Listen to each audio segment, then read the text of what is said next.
You know what that bell means, right, Mr. Mancini? Well, Roma, I'm going to tell you something right now, okay? You're muted right now still. Roma, I'm going to tell you something right now, okay? I'm gonna tell you something. I'm glad you rang that bell like that because that's how I'm feeling right now. I'm feeling like the ultimate warrior shaking the ropes right now. Okay, ready to pounce on somebody because listen, we got some solid advice from people that really know what they're doing on YouTube and stuff. And he gave us a tremendous compliment, and he said, guys, just watch out because there's some things you can't say on, or you'll be, for the lack of a better word, you'll be like disqualified, right? Right. So I'm going to keep it clean, but who in the Blue Hill is Eric Bischoff? And, you know, when I say that, I know what Eric Bischoff is. I know who he is, and I know he's a WWE Hall of Famer. Wait. Whoa. Wait, no. What did he do? Get inducted with Mr. T and Muhammad Ali? I mean, who is this guy? Wait, what bones did he break, and what injuries did he get, and what sweat did he put out there? I don't Hall know, of Famer, but from what did he induct himself? From what I understand, from looking at his bio, he was a worker from '86 to '91. Listen, again, coming from the lowly, he's a worker, the lowly jobber. But let me tell you something, real work of art. Something from this lowly jobber, and the reason why I'm responding this way is because I watched The Dark Side with Eddie with Beefcake. Beefcake, yeah. Ladies and gentlemen, in order to be a professional wrestler for the WWF/WWE, you have to dedicate yourself. You have to train hard, and Lord knows, Roma's double-sided. He trained hard with the weights in the ring. I'm specifically talking right now in the ring because, I look like the Pillsbury Doughboy, but you have to train hard in the ring, and you have to hit a certain level in order, no matter what position you're in. If you're going to be a jobber for Vince McMahon, you better be a damn good jobber. And you know what that means? That means that really you know how to work. But if you're that good of a jobber, you wouldn't have been around so long if you weren't, right? I wouldn't have been around. Right. Which comes to my point. Maybe Beefcake worked with one guy or two or three or four or five or six, or these guys came in for one job. If they bumped into him right now, Eddie wouldn't know who the hell he is. When Eddie sees me, he knows who I am. Okay, when Valentine sees me, he knows. You've been around a long time, right? So you have notoriety, kid. But the thing about it is you had to have a skill and you had to be marketable and you had to have the tools. And for Eric Bischoff to say that Eddie just was Hogan's tax, that was the cost of doing business with Hogan.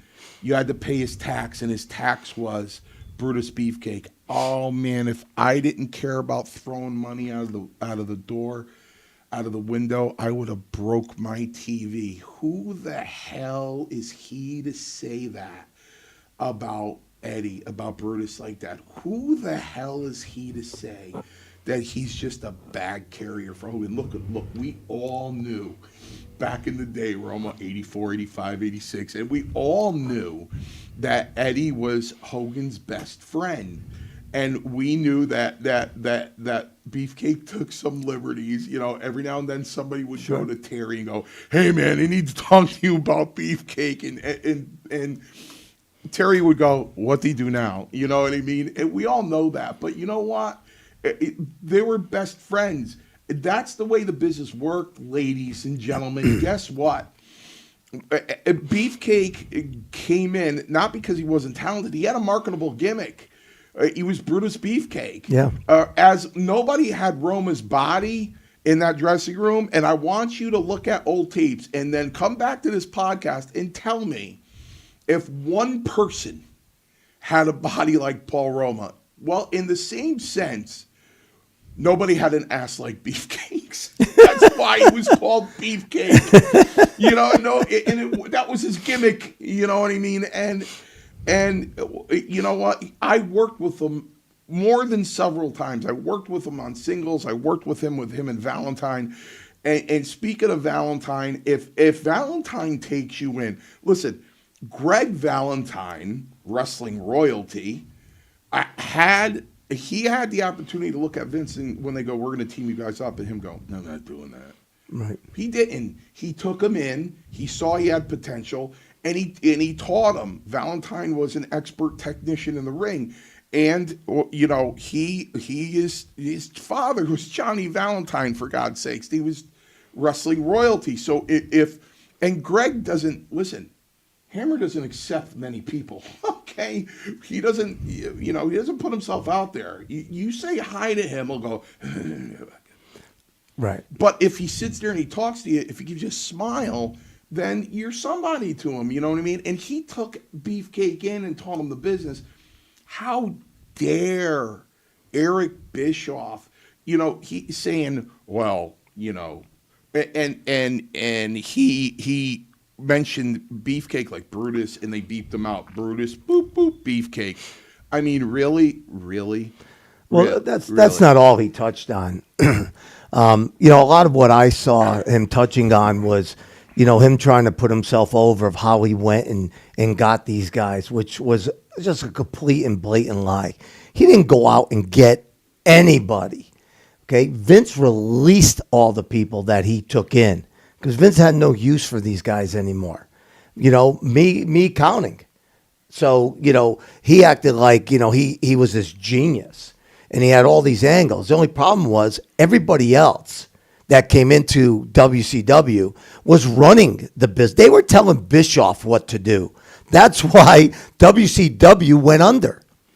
He was listening to all the boys, telling them all these different angles of what he's supposed to do, who he's supposed to buy up and bring in. So they're all taking care of their friends. So all this money was being spent.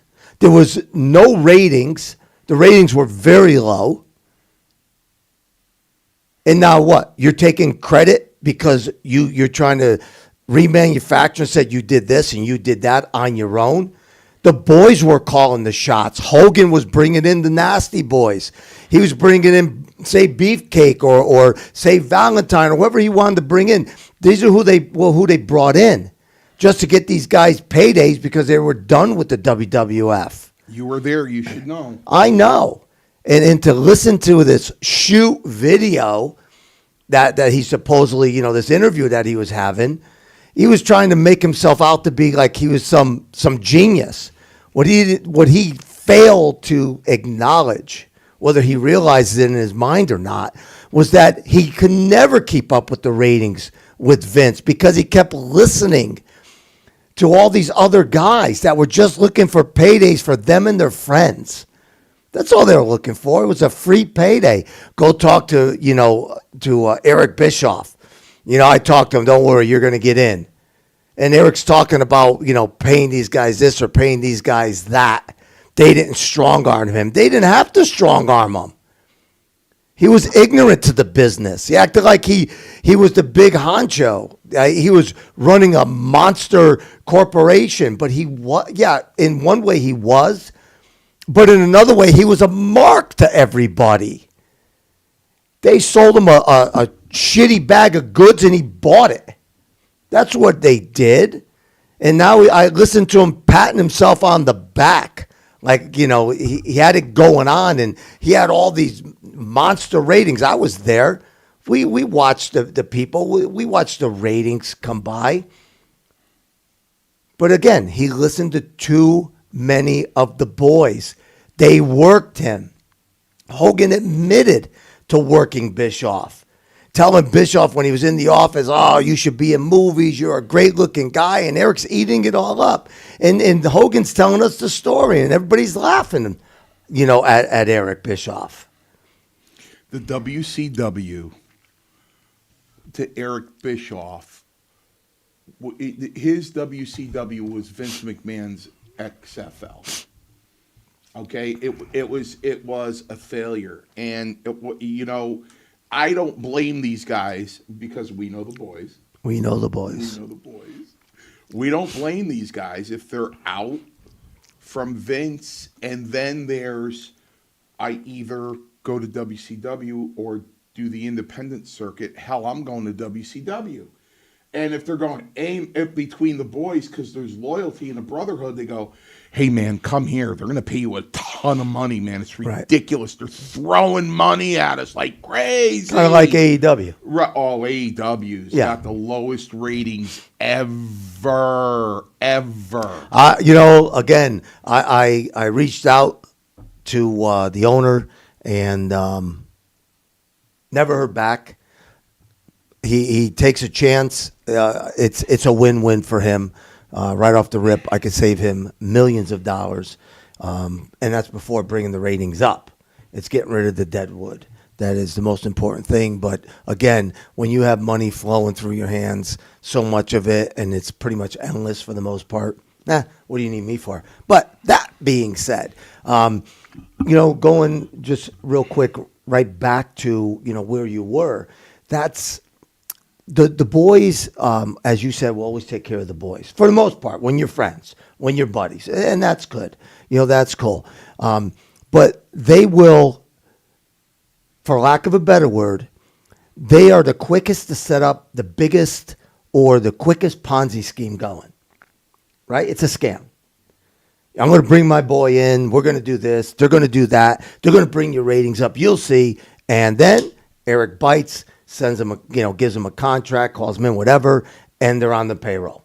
And then here comes a couple more. And then here comes some more. And Flair was no different. Flair did the same thing.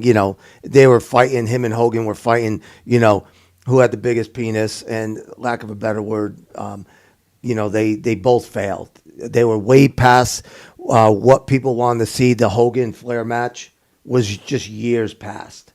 It's done and gone. They tried to pull it off, didn't work.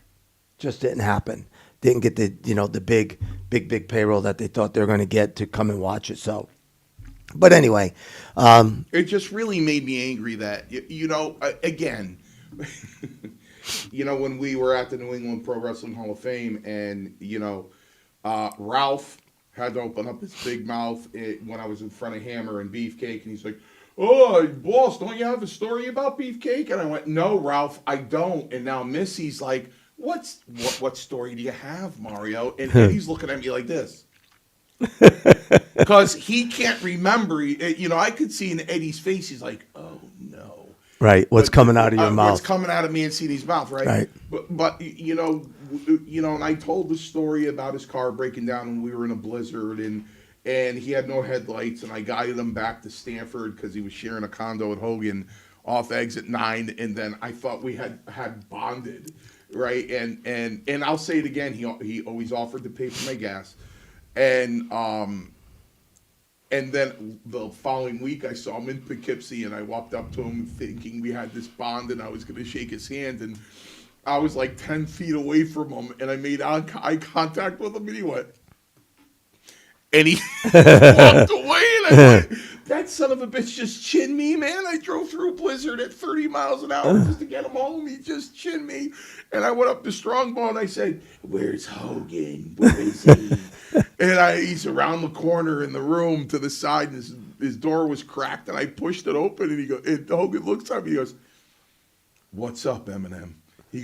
I go, "I need to talk to you about your friend." He's like, "What do you do now?" I go, "I'm so pissed right now." And I told him the whole story, So Eddie, I always say this about Eddie on podcasts. If people think he was an asshole, that's fine. But he's my asshole. Because I have the right to say that because I was there with him and I worked with him. And you know what I mean? He overcame an injury, which I finally saw and finally understood how it happened. Right. That would have killed a lot of people, and nobody would have ever came back to wrestling. It was fortunate. Yeah, and he did. And you know what? Even when he came back, you know what I mean? When he ripped down and he came back, he tried every which way to make it work, and he gave the effort, and he never gave up. And, it's just a shame that I hope when Eddie sees Eric Bischoff, he spits right in his face. He spits right, because even in the condition Eddie's in now, he'd probably still be able to kick the shit out of Eric Bischoff. So, I hope when he sees him, he spits right in his face, because he just made him sound like a side of mac and cheese in the wrestling business, and he wasn't. He wasn't. You know what I mean? It just really, really pissed me off that he would say stuff about that. You know what I mean? And even Brian Blair, which I like Brian. I'm glad you brought Brian up. I like Brian. I'm glad you brought Brian up. I want to touch on something. I've done many a shoot video, excuse me, about a lot of different guys. If you ask me about them, I will tell you just how I feel. And I'm glad he brought Brian up. I am actually going to be with Brian in Germany. Now, in the past, I've said some things about Brian, and we've spoken since. We've seen each other since. There are people that can and will change, and there's some people that won't. I'll say he right? has. Right. And I've told stories about, wrestling in the ring with him and, yada, yada, yada. Brian has changed. I think Brian now is such a really great guy. I mean, just everything, about him now. Whereas before, he was like all of us. I mean, people say what they want to say about me. I get it. And that's all good. Brian was a bit of a jerk, asshole, whatever you want to say. Brian Blair. Brian Blair. Yeah. But I like the Jim Brunzell, but that Brian Blair. Yeah, but you know what? I think he's really changed. Super guy. I said this about Bagwell also. Yeah. You want to talk about an asshole. He was such an asshole. Bagwell was such a gentleman on his. Yeah, and last time I was with him, I was like, wow, this guy, and I believed it was legit. Really, really changed, and it was so refreshing to see. He even admitted to being, acting the way that he acted back then. So there's guys that can change, that are willing to change, that want to change. Me, people ask about me. I'm sure there's a question probably fired across right now, and you can fire it at me. I am who I am, and am I going to change for anybody? No, but I'm willing to forgive. If let bygones be bygones, which I've done with a lot of guys, not a whole lot, but I could have carried a grudge with Brian because he was kind of rude back in the day. I don't. Coco Beware, the little incident we had, I don't. Bagwell, I don't. It's just how it is. Even as much as myself and Jake the Snake never got along. I don't hold anything against Jake. Even if he doesn't like me now, that's fine. Brian, you know what I mean? Yeah, no, Brian. Shoulder. Brian actually. Brian apologized to me, and I said to him, "No, I had it coming." I inboxed him when we became friends on Facebook, and I go, "Do you remember Los Angeles?" And he's like, "No, I don't remember Los Angeles." So. I was working out in the gym at Gold's Gym in L.A. and Hogan and Brian Blair were working out together, and I was at the tricep push down, and I looked at Hogan, and I said to him in Pig Latin, I said, "Wow, look at all the broads in here." I said it to him in Pig Latin, and he said, "Oh, me and see you like that." And I said, "Yeah, well, I was 19 years old." He goes, "Good. Now you train with me." And Hogan drilled me into the ground. Not as bad as Roma, but he drilled me into the ground when we were working out with the weights. So we ended up on a decline, sit-up bench. And he goes, "Get on there and give me 50 sit-ups." Now I knew. No. He couldn't do 50 No. sit-ups. So now I get on there and I do like Only do what you I- put out what you can do yourself. I do like 7 or 8 of them, and then my body starts shaking, and I start struggling. And Blair gets down on my face, and he goes, "Let's go, fatty. Let's go, fatty. Let's go, Pillsbury Doughboy. Come on." He's poking my stomach. "Come on, fatso." And I got really humiliated. Hogan didn't do any of that. So when I failed and I got off, Hogan went, "Come here." And he put his arm around me. We walked away from Blair, and he looked at me and he said, "This is your business. When you're in here, it's business. Do your business and leave." And I said, "Yes. Yes, sir." And he said, "Okay, I'm good." And that was it. So I reminded Brian of that incident, and he's like, "Man, I'm really sorry, Mario. I didn't, I See that's what I'm apologize. talking I apologize." about. And I said, "Brian, actually, as a rookie, green guy in the wrestling business, for me to talk like that to 2 veterans, especially the heavyweight champion," I said, "I had that coming." He goes, No, I should have never treated you like that." I go, No, actually, I just wanted to remind you of it. I actually had that coming because of my attitude in the gym. So, but you're right, he has changed. He said, "I apologize right away." So I think he's a super guy. yeah, the thing I felt worst about was the way, you know what, Eddie can't fool me, and the poor guy is in such a hard spot because he's sitting there going, "I'm with the love of my life, my best friend Missy," but he's missing his brother. So when you watch Hogan induct him into the Hall of Fame, like he was watching the replay of it, you can see his bottom lip is like starting to go. Who's that? Beefcake? Yeah, his bottom lip is starting to go. I didn't see the induction. He's watching it on the documentary, and you can see in his face just the love he has for Hogan and how much that meant to him.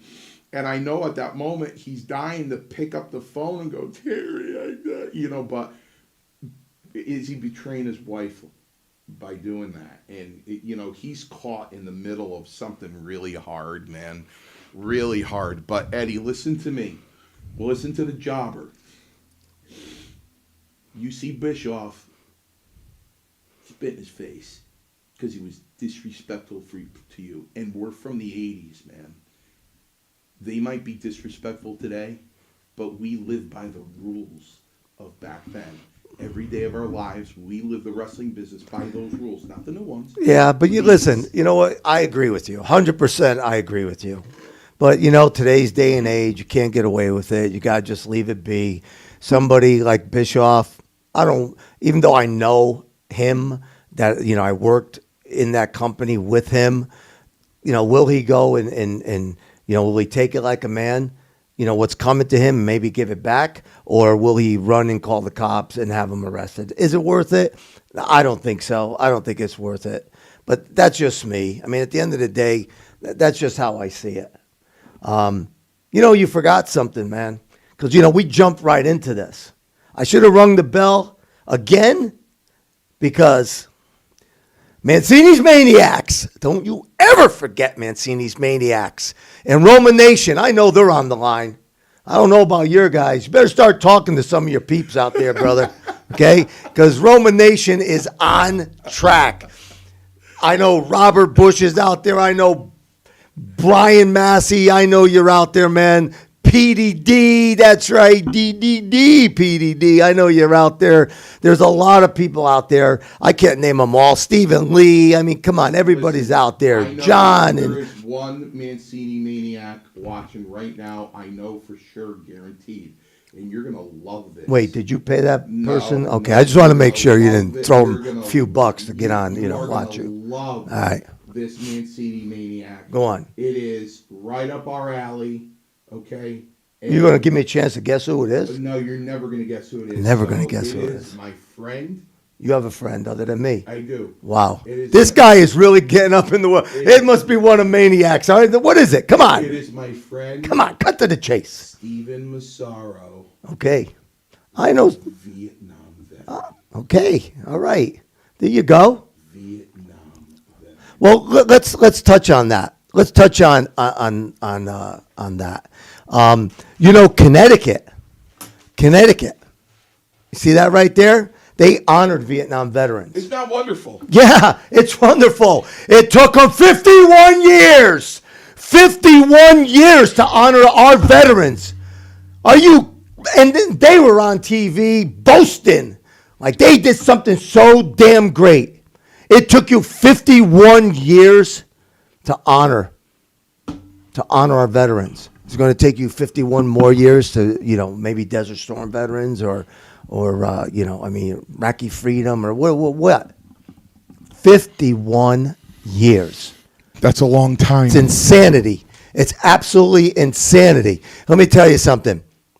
Look. 51 years later. 51 years later. Thanks a lot.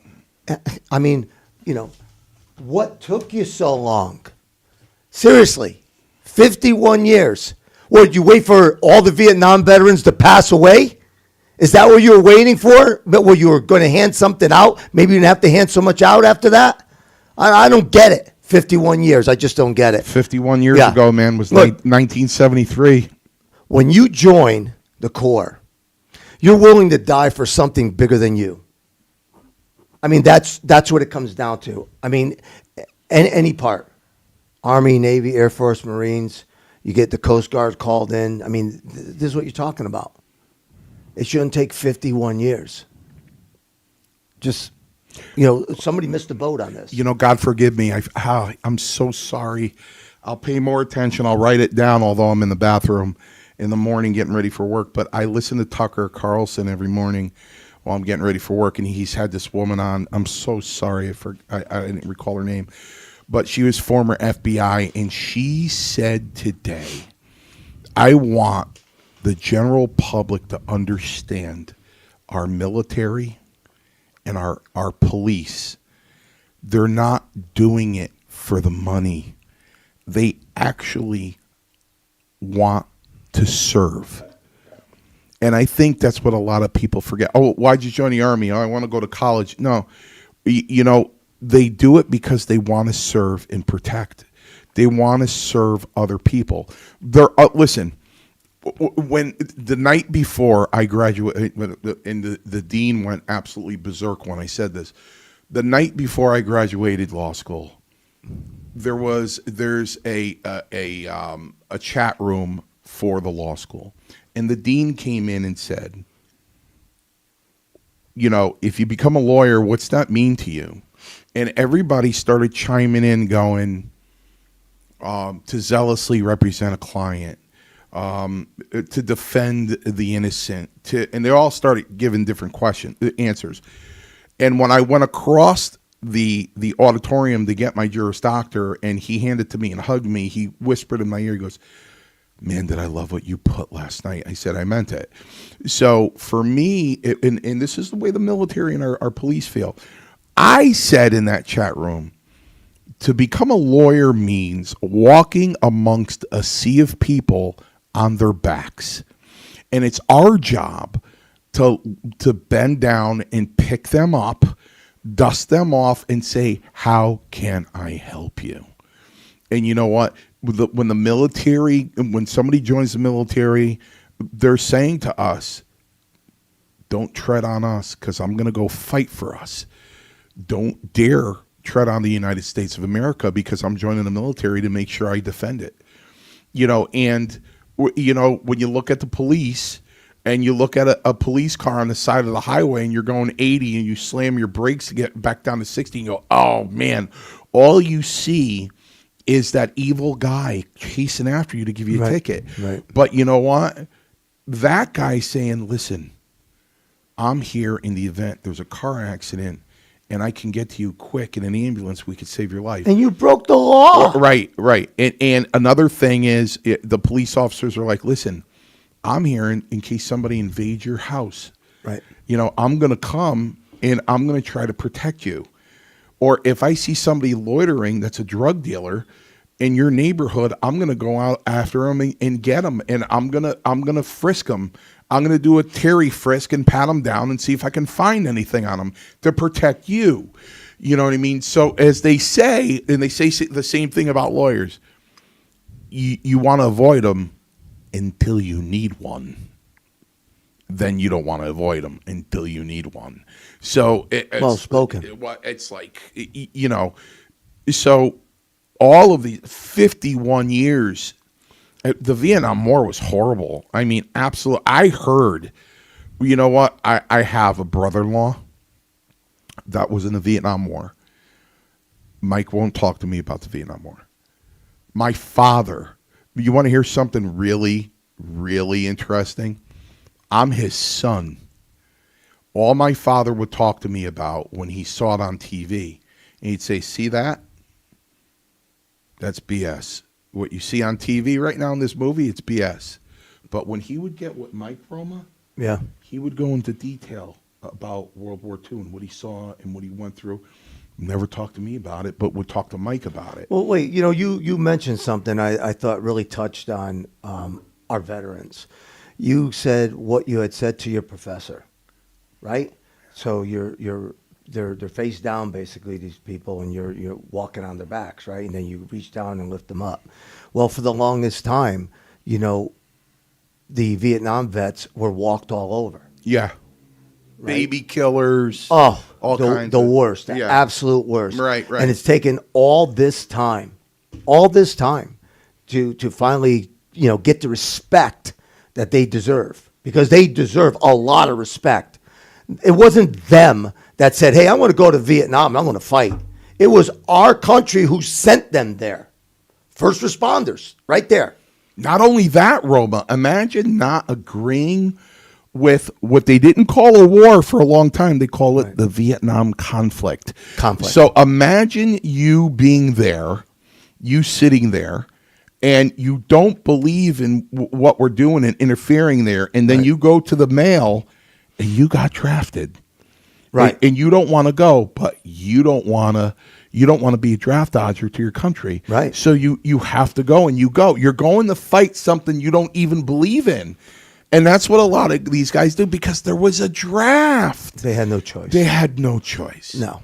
Backs against the wall. You're a deserter or you go and fight, whether you believe in it or not. And the way that they were treated when they came back, and I didn't understand. And my father, you know, he explained for the most part, and he thought it was disgusting the way people were treating them. Again, it was like woke, right? I mean, you couldn't win. People just were spitting on them for what? You know, these are your fellow Americans you're spitting on. And now, full circle, Roma, we're apologizing to illegal immigrants who killed an American girl. Not just one girl. No. I mean, it's happening all over. Yeah. You know, raping and killing and both. Full circle, man. Yeah, that's what you said. And we got to worry about calling them illegal. What do they call them now? I don't know. I mean, you know, what do they call them? Let's not hurt their feelings. Is this administration out of their minds? I know. And not only that, the assholes that follow them and agree with them, we're going to hurt their feelings. Yeah. They're murdering American citizens, raping, pillaging, selling drugs. But that's okay. Getting free rooms in hotels. Yep. And yet our veterans, we have homeless out on the streets, can't get a room. The rents are and they're getting money. The rents are through the roof. They're getting cards. They could go into stores and buy. People are getting evicted. Yeah. Now they're squatting. That's the new thing. Squatting. Let's squat in someone's house. That's the new thing, yeah. And let's arrest the owner when he tries to throw you out or change the locks. We'll arrest the owner. That's really great. That's crazy. What in the hell is going on in America? Seriously.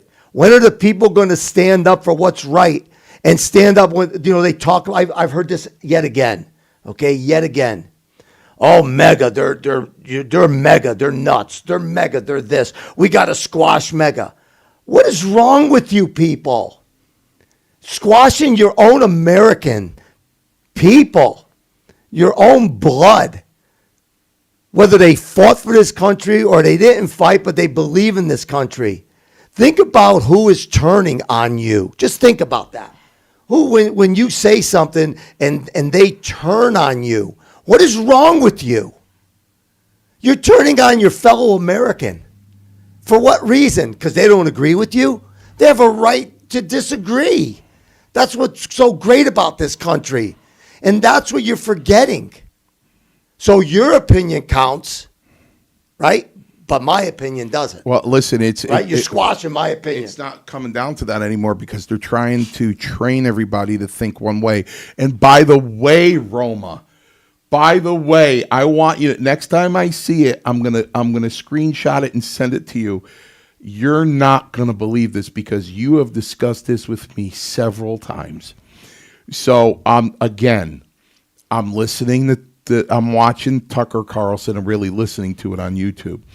And I'm getting ready for work and I look down at a commercial and the guy listen to this. Guy comes on and he goes, "Did you ever mention something while your phone is on and a couple days later it appears?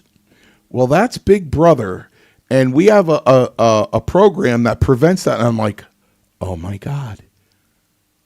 Oh my God. That's what I've been telling them. Oh my God. Roma's been telling me this for 2 years now. You called me up and said, listen to me. I was talking to my daughter and I was talking to her about this movie I haven't seen in years. 2 days later it was on. Well, because I have a smart TV. And I said to the TV, well, we'll use Titanic. Hey, I haven't seen Titanic in forever. I can't find it anywhere. And boom. Next day, there it is. Yeah. And my daughter looks at me and goes, wow. I said, just name any show you want to see. Just name a movie, and within a couple days, smart TV, it's going to pick it up, and it's going to send it, just like your phones listen to you, just like Siri listens to you. You know, when I go to somebody's house and they have Siri, I tell them to unplug it. Yeah, I have mine in my bathroom, so I always say, well, you know me, Roma, better than anybody, 40 years, and I go, if they want to listen to that, good luck. Even Siri can't handle that one. She turns herself off when he's in the bathroom. Yeah, Roma and I have roamed a few times on the road over the years. A little bit. But, yeah, you know, going back to Big Brother, there's no doubt that's what's going on. And it's kind of scary. When you actually think about it, it is scary, right? Yeah. Battleship. Love the movie. I really do love the movie. Yeah, I know. But I believe in it, that there's aliens and all that good stuff. And hell, at the end of the day, it's our Navy, man. Damn. So, again, I hadn't seen Battleship in a while, and I've seen it so many times. But I was bored. I wanted to see something. I wanted to watch a movie. I said, damn, I wish I could watch Battleship. But it's not on. Bang. Next day, Battleship on my TV. Listen, they're listening, man. At the end of the day, it could be good, it could be bad. But, you know, what do you want them to hear? What do you want them to listen to? Now, let me change gears here, all right? Let me change gears here. So I want to talk about something that has been brought up by some of our listeners, all right? Hey, you're doing this for the money. You're talking about WWE, about Vince for the money. Listen, we're not talking about Vince for the money. We are talking about the truth and what has happened in our days, what is probably happening right now, what they brought out that's going on and what he's done and his other henchmen have done. So understand that. You want to write in and ask a question about that? It's not about the money. All right, we're not making money here like you guys think. We're not getting paid to open up our mouths and bury somebody. We're just telling the truth. Nickelodeon, yeah? Nickelodeon, another, you know, what? You think these actors are coming out and they're making money, they're getting paid to turn in Dan Schneider or Brian Peck? I watched the whole thing. Yeah, Brian Peck and Schneider. Two sick individuals. But you know what? Hollywood is protecting them. Without a doubt, Hollywood's protecting them. When's it going to stop? And, you know, I was talking to my daughter, and I said to her, well, I'm upset at the father. And she goes, why, Dad? I said, what do you mean, why? This guy's still walking the earth. He molested somebody molests you? They're end of days, They're baby. dead. End of days. Roma's kid. Are you- Eye for an eye. I Oh believe in my the Bible. God. I believe what it says. An eye for an eye. Whoa. You go to the Middle East, and they believe in eye for an eye. That's why you don't see the crime there that on their own people that you see here. Yeah, they're a little barbaric. Don't get me wrong. I wouldn't want to live there, but at the end of the day, they do have some respect for one another. You steal in some countries. They're not raping little kids, and at least not to my knowledge. They chop your limbs off. Let me tell you something. If somebody got arrested for that in India, they would chop their member off, because that's what they do. Whatever part of your body commits the crime, like if you steal with your hand, they're going to chop your hand off. And Roma, you're right. That is barbaric. But when you think about, I watched crime. I watched that whole documentary, and when he's sitting there going, just think of the worst sexual acts that you can do to somebody. That's what he did. And you know what, Roma? You said it the last podcast. These people have to live with this for the rest of their lives. It never goes away. No. It's a wound that never goes away. They have to live with it for the rest Look, of their when I lives. went to the Middle East, they took us by a hanging post and showed it to us and said, if you get caught here with drugs, doing drugs, they hang you. The United States ain't going to be able to save you. I was like, wow, that's heavy. I'm not worried about it. Yeah, but no. Maybe some of the other guys better worry about it. Yeah. You know what I mean? But again, it's real, man. You got to find out what the laws are over there before you go. You know, find out what the rules. And then you go to our educational system, right? They want more mental health services for schools. You know why that is?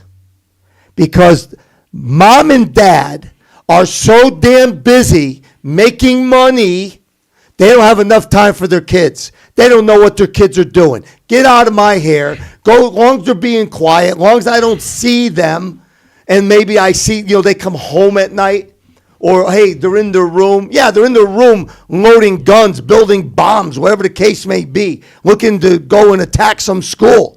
You don't even know what your kids are doing. You're so damn busy worrying about making money, you don't have time for your own children. Now you want the schools to, add more mental health. Listen, me, you guys didn't go through that in school. This is unheard of. I don't ever remember a school shooting growing up. No, but I'll tell you this, Roma. Here's something for you. We just kick people's asses. In my principal, still alive, and he was my guidance counselor. Although when I went to high school, he was the principal, now retired. He will tell you, 1983 was my junior year of high school, and one kid was late to school, and he crossed the double yellow line into oncoming traffic, and he died. Not shortly after that, another kid, in fact, this is the weekend because they were having a party and it was Easter weekend, and he asked me to go, and I go, I'm really not interested in that kind of stuff. And he's like, oh, come on, there's going to be keg there. I'm like, yeah, I really don't. I got a big Italian family. You really can't leave the house. He left that party and took a shortcut through the train tracks, and he went up on the platform and he grabbed the live wire, and he was gone shortly after that. So 2 kids in my class passed away in a short amount of time in 1983. Do you know how much counseling we had from the school? 0. None. Right. And we went to 2 wakes and 2 funerals. Right. We took it on the chin and just kept going. Roma, not one counselor in that school. Not we're bringing in psychiatrists and psychotherapists. 0. Do you know why that is? Do you know why that is? I have my own, theory on why that is. Because parents don't spend enough time with their children, so the kids have no one to turn to, no one to speak to. The parents come home and the kids try to talk to them, like, yeah, I don't have time for it, basically. And we have a nation of candy asses, what we have. That's what we have. Bunch of candy asses out there. That's the problem.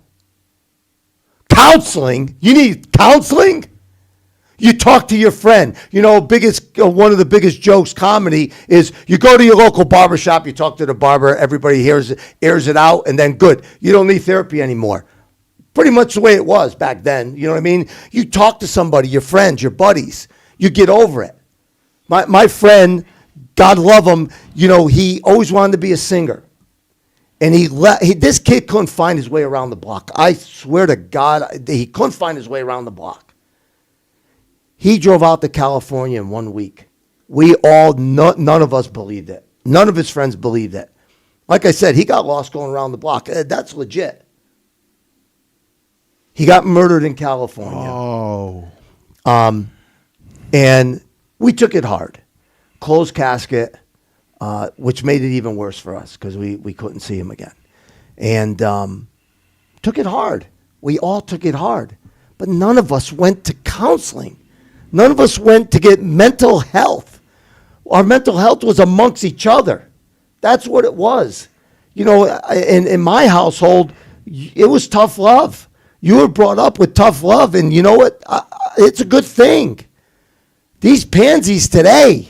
That's what's I mean, my God, kids are 6 years old, 7 years old, and they don't even know if they're a boy or a girl. Yeah. And the parents are letting them, making it okay with them. That's what's missing. Because, Roma, we grew up with, if I do something wrong, my father's going to beat my ass. And today is, if I do something wrong and my father tries to beat my ass, I'm going to call the police. Yeah. You know what I mean? Yeah, you're not going to hit me. I'm going to have you arrested. Excuse me? You know, I'm going to whip your ass. You can have me arrested. Yeah. How's that? But you believe me, you're getting put down. You're going to get the beating of your life. Those cops are going to come, but it's okay. At the end of the day, I'm going to teach you a lesson. My kid gone. wouldn't even say that to me. It's gone. Wouldn't even say that to me. There is no respect with these kids anymore. They have no regard for human life, no respect for anybody. They think you need to respect me. Why? Why should I respect you? Why? You don't even know what respect is.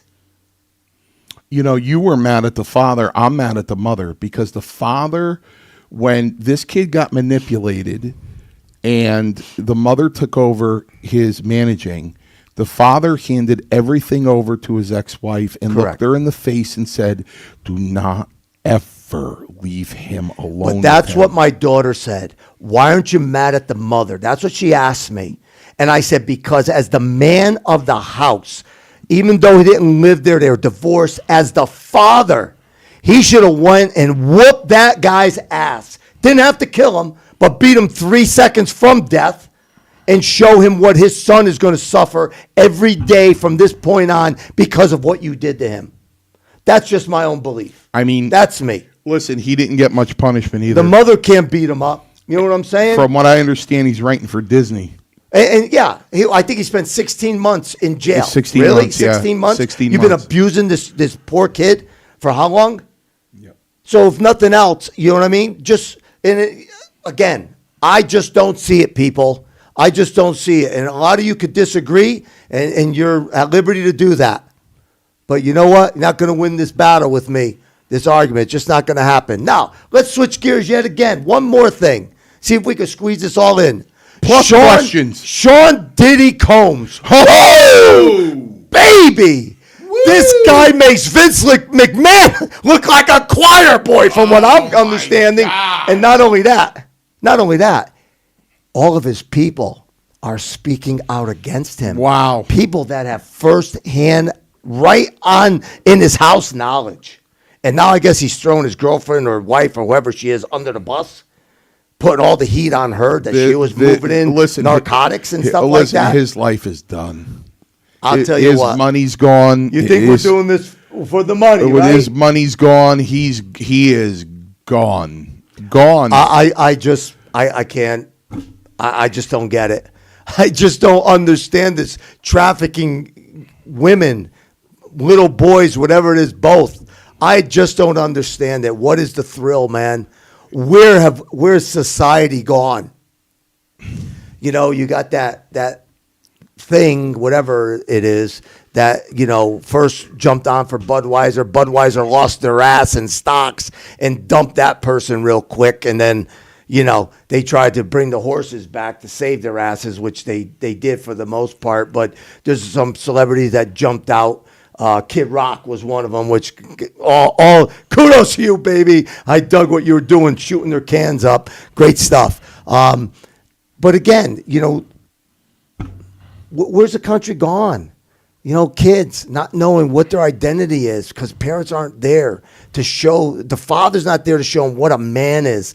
The mom's not there to show the girls what a female should be, what she should look for in a man. You know, you should want to marry somebody that, you know, treats you like your dad when he treats you well. Let's get that clear. You know, when, you know, that's what you want, that strong person that shows you respect and kindness, that's there for you. That's what you want in a man. And in a woman, hopefully your mom is there. And that's what you want to see in a woman.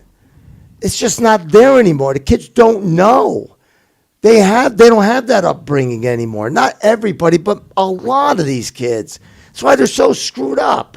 But I digress. Let's go to questions now. Let's go to some questions. Come on, Gabe. Hit us with them, baby. Here we go.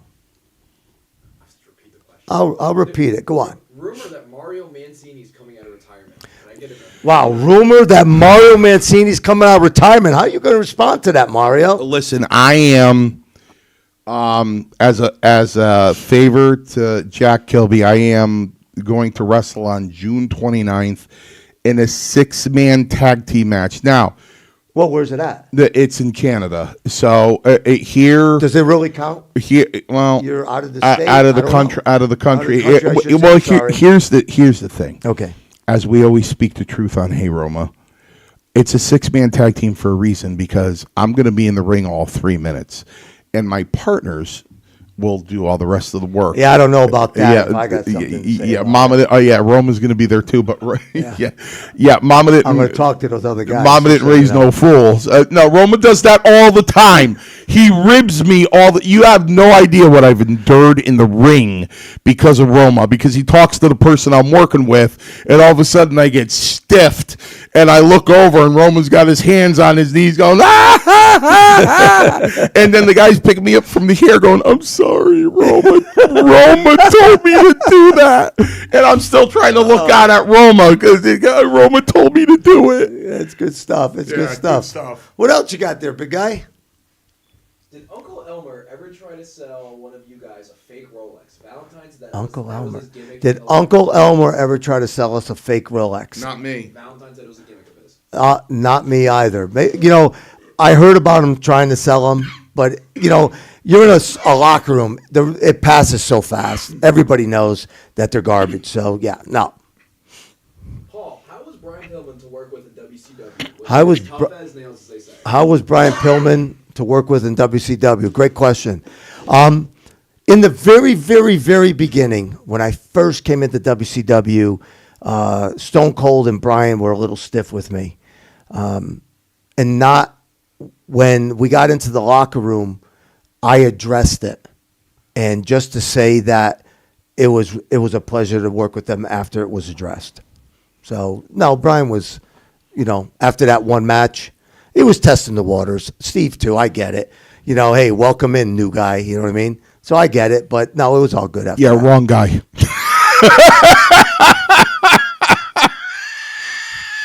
Wrong guy to do that too. Rumor is Hulk Hogan wanted to wife swap with Beefcake, and Missy said no. So Hogan wanted the wife swap with Beefcake, and Missy said no. Did you remember that? I thought I can't comment on that because the only thing I know, Vaguely remember the that. only thing I know for sure is the Bubba the Love Sponge thing, and he set Hogan up bad. He set Hogan up bad. I still feel horrible about that because you know, they were begging him, and he didn't want to do it. He was begging him and begging him and begging him and begging him, and because they were such good friends, Hogan caved. Then Bubba tried to screw him for it. That's the only thing I know about swapping like that. As far as Eddie and Missy, I've never heard that, so I'm not going to comment on that. Yeah. Back to back for Roma. 1, they like your haircut. You look younger. 2, All right. Hey, they like my haircut, Mancini. Well, remember now, I just want to know, is that Roman Nation talking, or is that Mancini's Maniacs? Because they could jump boat. They could leave Mancini's Maniacs and jump on the Roman Nation bandwagon. They could still. If be they Maniacs, said that, but they I must like Maniacs. they must have ate too many Suzy Q's. If they said. What's the next one? speaking of Martel, I was thinking, what if Roma would have been given the model gimmick in '89? I know Martel had the French accent, but Pretty Paul as a model. Thoughts? Yeah. So the question is about taking Martel's model gimmick. It was actually brought up to me by a couple wrestlers, Mr. Perfect being one of them. Mr. Perfect said that they should have used me for Mr. Perfect, just by the way I looked and everything. And I said thank you to him. I said, nah, man. I said, you're good for this, And then when the model came in, they were like, wow, dude, they're just wrecking you. You should be the model. If anybody, you look better than Martel. You're a better looking guy than Martel. And I was taken back by it. I didn't, as much as we, you listen to, Mario speak about me, and my head's not, that big. It's big. It's not that big. So, did I think that once they said it? Yeah, I can see that. I had that strut about me, that arrogance that I could pull off a model gimmick. But again, part of the French Connection. So, he's in, I'm out. We got a lot. They all just came in. It's all right. It's great. Go quick. Great questions. Memories of Rusty Brooks. That's more me. Rusty was a very kind and gentle person. He was a nice guy. He could move. For size, he was very rotund, but he could move. Yeah, he could. He ended up having his own wrestling school. Unfortunately, he passed away. But Rusty was. He's got podcasts on YouTube. You can catch those. But he's super nice guy. Super nice guy. Do anything you want. Yeah. Yeah. Very gentle. Really. I mean, yeah. Nice for a big guy, man, he was like. Yeah, a nice guy. Paul, you bashed Triple H on a shoot interview you did years ago. Has your opinion changed on him? I bashed Triple H on a shoot video years ago. I remember those videos. So my opinion changed on Triple H when I heard what he was doing for a lot of the boys. How he, sat them down and said, "Hey, listen, short time here, maybe a long time here, but don't throw your money away. Invest your money." And somebody very close to me had told me that, and I was like, wow, that's pretty cool. I dig that about him. I think that's great. He was looking out for the boys, because a lot of the guys, again, they think it's going to last forever and tomorrow it could be gone, because that's how fast Vince will eliminate you. So as far as that goes, yes, I thought that was a grand gesture on his part to try and keep everybody from, squandering, getting rid of their money. But overall, still up in the air now that, this is going down with Vince and him saying that he didn't know. So. Thoughts on Tito Santana? Oh, why don't you handle that one there, champ? I like Tito. Arriba! You know what that means, right? Listen. Swim faster, the Border Patrol's coming. I like Tito. I always like Tito. You know why? Because including me, he took in. Tito, we had a monitor in the dressing room, and when you came back, no matter who you were, if Tito saw something wrong, he'd say, "Hey, come here." Yep, he was good about that. And he'd take you in a corner and explain things to you and tell you what you should have done. Kind of sounds weird, do and everything. But okay. Well, no, I mean he'd tell you what you should have done, and you could do this better and that better.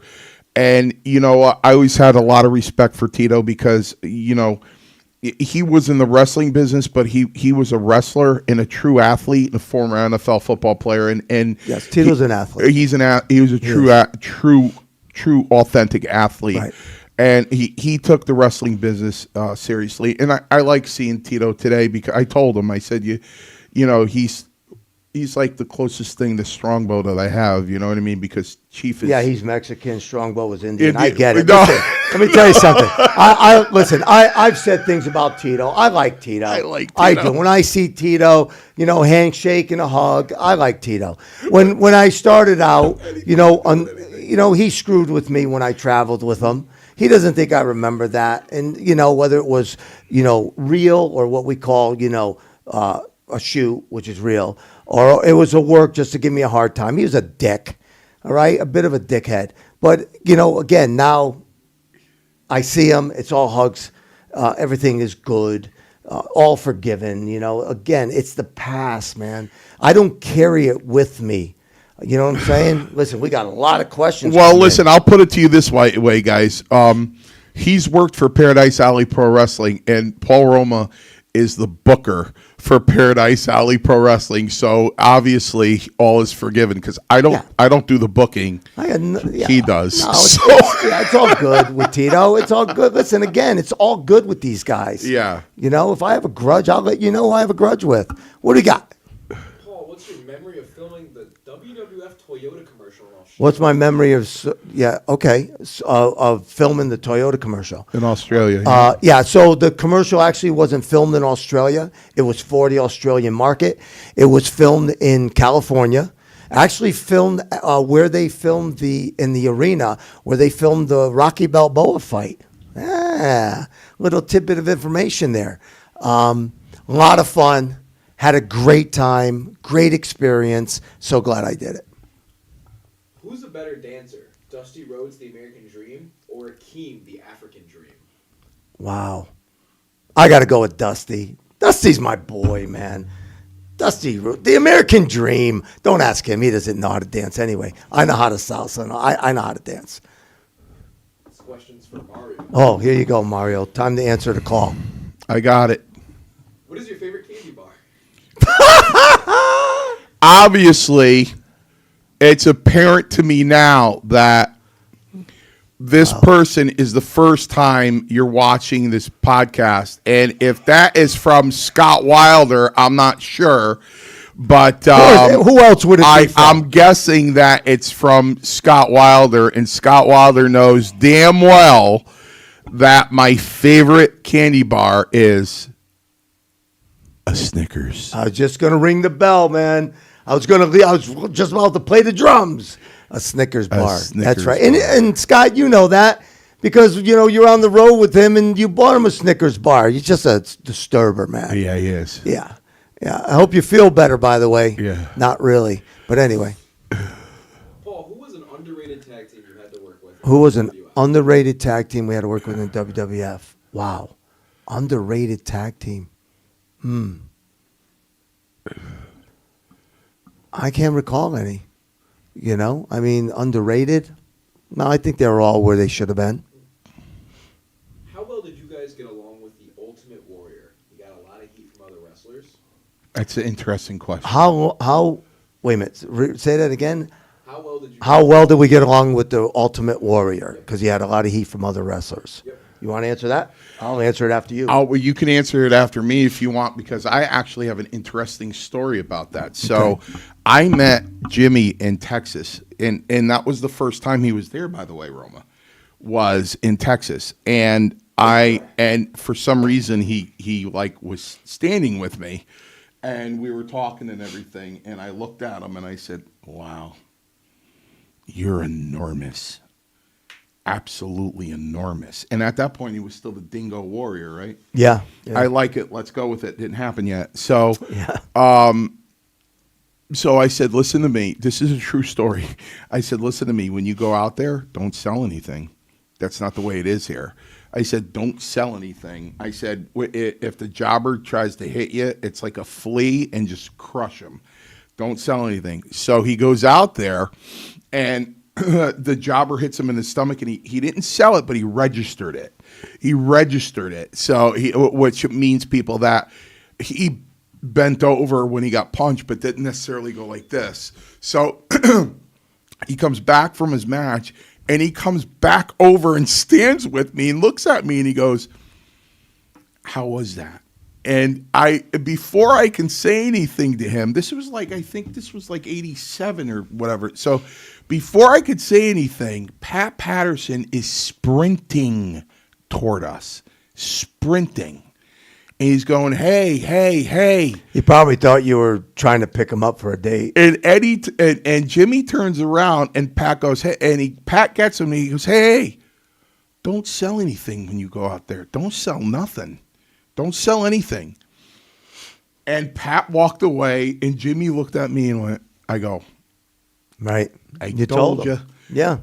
Thereafter, we didn't speak a lot. And then when he was concreted in that thing, and listen, I don't mean to speak ill of him. I think he broke the road record for consecutive days on the road. That was B. Hercules. All right. So Jimmy was sleeping on his bag, and it was time for catering. It was time for dinner. So I kind of shook him. I said, "Jimmy, you want to go eat?"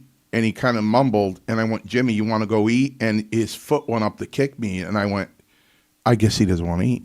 And that I really never spoke to him after that. So what's your recollection? No, we got along. We talked. He respected the fact that I trained hard. I respect the fact that he trained hard. And we just, short conversations here and there, nothing special. There was rumors about him. There were some that seemed to be pretty solid about him. But it never changed how I felt about the guy. He was respectful to me. I was respectful to him, and it was all good. What else you got there? It's our producer, Gabe, man. He says there's a ton. Does Mario like Cadbury eggs? Does Mario like Cadbury eggs? That's got to be Scott Wilder again. No. It's not Scott Wilder again. All right, so the deal is that I don't like the Cadbury cream eggs. I have type 2 diabetes, so I can't eat this. However, I did just make a cheesecake for my sister, and I did it in yellow dye, food dye, so Easter, And what I did was top it with those Cadbury hard shell eggs that are chocolate filled. Those I love. Can't eat them. Love them. What do you got there, Gabe? What else? Any new figures for either of you guys, like wrestling figures? Yeah, so Zombie Sailor said that my action figures, they're not dolls.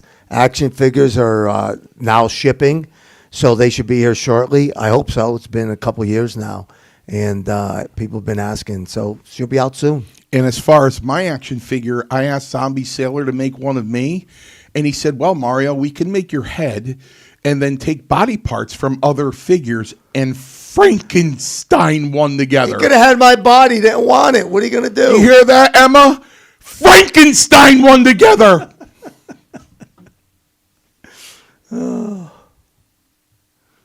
It's like kind of a question. I guess it's more of an opinion again. Here's an opinion. The backstory is, hey Roma, I went to an autograph signing years ago and bought a You Shoot DVD that you did. I then went to Ricky Steamboat's table and had him sign it. And then he gave me a funny look. I then watched the DVD and you bashed him on it. Has your opinion changed on Ricky the Dragon Steamboat? Again, trying to explain to everybody, people are different now when you see them. Their ego is not out there. We're old. Right? It's not out there anymore. It's in check, so to speak. Whether it's because they're old, they got smarter, I don't know. Maybe a combination of both. But again, I see Ricky. I shake his hand. We don't say two words to one another than how you doing, and that's it. I go about my business, and he does his. I have no ill feelings towards Ricky, and nobody I know of don't have any ill feelings for. Some are on the cusp. I just answered the Triple H thing, but anybody you want to shove out there, and I'll tell you, I'm not hiding anything. What they going to do? Beat me up? Have a good day. Anyway. Feel free to cut me off. You were just dumb questions. We're getting through them. Mario, what made you go into the legal background? Mario, what made you go into the legal background? Want me to answer that? It was a fluke. I had met this gentleman in 1992 because at the time my fiance got beat up at work, and somebody said, "Listen, that's a workman's compensation case," and I had just got out of the WWF, and I'm like, "What's workman's compensation?" I really didn't know, so they said, "Call this guy," and I called him, and then we met after that. And when we met, we ended up talking for 3 hours and became friends. He was like a wrestling fan. So when he goes, "Hey, you're the guy I watched when I was in law school from Connecticut. You always got your Was beat." was he this big? Yeah, I know. Because that's what they all say. Yeah. So the deal was, we talked for about. Then he asked, okay, like again, I had a fiance at the time. And he said, you and your fiance want to go out to dinner with my wife and I, and I'm like, sure. And we just became really good friends. And then in 94, I started going to college. And in 95, he got a hold of me and said, "Listen, my practice is kind of getting big. I'd like you to work for me." I go, "Dude, doing what?" And at the time I was running a security company, a uniform security company. And he's like, I'm like, "Nah, I don't want to do that. I'll ruin the friendship." And he asked me again, and I went, "Nah, I don't want to do that. I'll ruin the friendship." Then he said, he got a hold of my then wife and said, "Listen, whatever he's making, I'll double his salary." And she's like, and I'm like, okay. So I resigned from my job and I went to work for the law firm in 95, my second year in college. And then, he said, "Well, what was your goal?" And I said, "To get a master's degree in business and grow into the security company I was in." He said, "Well, why don't you go to law school?" And I said, "I'm too dumb to go to law school." And he said, "I'm no smarter than you." And he lied to me and he said, "I'm no smarter than you are." And because I did struggle through law school, although I got through it. So I set my goal on going to law school, and that's really how it happened. It's like this, Mark. This is how you end it. And the rest is history. And the Because this is where he's at, man. Yeah, this is where I'm at. And he's working for a really good friend of his of how many? 35? 34 years. 34 years. And he's right, because it's like I have a daughter that's going to be 29 in August, and he actually christened her at birth. So that's her godfather. It's a beautiful thing, man. And Nick's a great guy. I've lived with him twice. I give him a hard time. He's a great somebody guy. just put a hot dog on my head on TikTok. Yeah. Listen, I hope Nick's not watching this, because if he hears that I said he's a good guy, he's gonna let it. He's gonna think I like him. Listen. I don't want to like him. My couple of divorces, I actually lived with him. We were like the odd couple. I'd sit on the couch while we're watching Yankee game, going dun dun dun dun dun dun dun dun. What's next, Gabe? Mario, is it true Rita was the first woman referee in pro wrestling? Mario, is No. it true that Rita was the first woman referee? No. Rita Chatterton was the first female referee in the WWF. In fact, the first female referee in the history of pro wrestling debuted in Canada prior to Rita. There you go. Where did you prefer to work, WWF or WCW? Where did I prefer to work, WWF or WCW? Wow. Well, wrestling with Hercules, I have to say WWF. It was just so great. When I went to WCW, hooking up with Paul Orndorff was, a second to that, which was nice.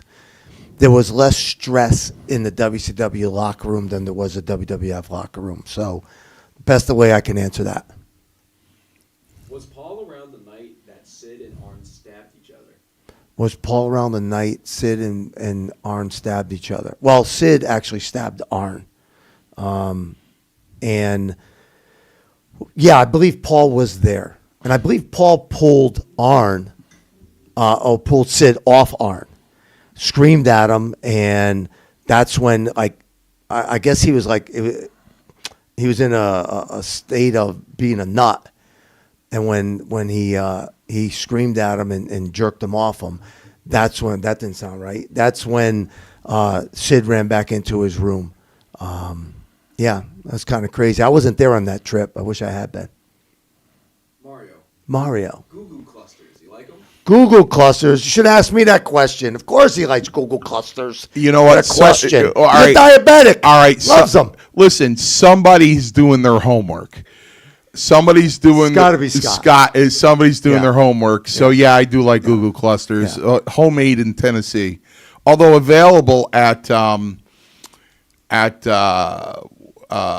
They're not in England. No, I can they're- tell you no, right now. I was in no, England. I went to every store I can to find Google clusters to surprise this guy. No, they're available in the gift shop at what's that restaurant off Exit 40 there? Oh, are you kidding me? Come I on, forgot the come name on, of kid. it. Listen, I just buy them Google clusters to make them eat them and watch them just shake. You know what I mean? It's good. It's like a wind-up doll. That's how he starts walking after a while. Nah. It's phenomenal. Just kidding. We're getting to the end now. All right, almost at the end. Here we go. Couple more. What was the locker room talk of Dino Bravo's connections with the mafia? None. Zero. Zero. Awesome. Yeah. Mario, what's your thoughts on Laney Poffo? Lenny Poffo. What's your thoughts on Lenny Poffo? Well, I tell you what, you could tell that our producer is that young. Yeah, call him Do you know Poffo. who Lanny Poffo is? No, he called him Lenny Poof. Poffo. Lanny Poffo is the brother of Randy Macho Man Savage. Right. Gentleman, very, very nice guy. Just a great person. And you know what? The way he spoke, because he really spoke well like an English teacher. That's the way he really was, and that's the way he really spoke. He did speak that way. And he was just a gentleman and a nice guy. I can tell you this. When his brother passed away, being Randy Macho Man Savage, he really lived for his brother. I mean, Roma and I bumped into him at an autograph show, and he didn't talk about himself. All he talked about the entire time was his brother. Yeah. So, you know, he dedicated the rest of his life to his brother. The only thing is, you know, Lanny, which you have to be, listen, I had this conversation the other day, like, you know, although I've met a couple of very nice women, it's really rough when you get out of the wrestling business, because your chances of being with a woman while you're in the WWF are like, your odds are like phenomenal. But But you don't know why they're with you, whether it's for you being a wrestler Right, or they so- like you for who you are. right. So people go through a lot of, Or they want your Google wrestlers clusters. go through a lot of women on the road. And when you get out of that element and you become, say, for the lack of a better term, a regular person, you know, and you're out of the TV long, you're just another regular person. I think Lanny got caught up in that. And I asked him one time, I said, brother, what the hell are you doing? Because on his Facebook, he would go to what country did he go to? It was like similar to like Cambodia or something like that. If anybody knows, I think he bought a house there, and he would post pictures on Facebook, because I was friends with him on Facebook, with a lot of maybe the Philippines, a lot of beautiful Filipino women, and he's in his 60s and they're like in their mid 20s, and I'm like, brother, what are you doing? He goes, well, what do you think? I mean, these women are beautiful. I'm like, so it's not like You moving to the Philippines now? no, Okay, no, I'm just checking. because I gotta check this guy, man. Google clusters because and Filipino women. I don't know. he overworked himself and he had a heart attack. So Well, good for him. well, he passed away. So Listen, what better way to go? I guess I don't know. I don't know. He came and went at the same time, I guess. I don't know. All right, I guess I'll do the dumb one first then. This is from Scott Wilder. Scott Wilder. This is a Scott Wilder question. It's for me. It can't be good. How do you deal with being so ugly now? How do I deal with being so ugly now? Wow. And that coming from somebody who, I don't know, wears a bag over his head when we go out. I'll just leave it at that. I don't. He does. It's a big bag, just so you know. Yeah. Nice, hefty bag. Anyway. Final question. Final question, This is a good people. one to end on. Here we go. How was the last Paradise Alley event, and what's next for Paradise Alley How was the last Paradise Alley event, and what's next for Paradise Alley? Want me to jump on that one? Sure. I just want to start out by saying that a part of it was exciting because we have a new women's champion, Daje Simone, who was in a three-way that night and came out victorious over a very large opponent. Yeah, Sammy Chaos. She is and end up defeating Sammy Chaos and Skylar. So congratulations to Miss Simone for being the new Paradise Alley Pro Wrestling Women's Champion. But I will hand that answer over to the booker, who's in charge of booking the talent and creating the storylines. Well, listen, we have a tremendous fan base. We're always so grateful, thankful that they come in droves the way that they do, the excitement that they just show, being there for all of our wrestlers, and we have a great bunch of wrestlers. We have more shows coming up. We have the brewery, Armada Brewery in New Haven on April 6th. April 6th. So we're going to be there. Every Saturday. Well, we try to be there the first Saturday, but if not first, second Saturday Right. of every month. But we'll be there every month until starting October. in April, I believe. April. In April. Next week. And next week, and there until October. Right. We'll also hold a show at our place, our facility. That'll at be April PAPW. 20th. Yep. Until it gets really hot. We don't like to, be in there. We like to be outside. We think it's better that way. But again, love the fans.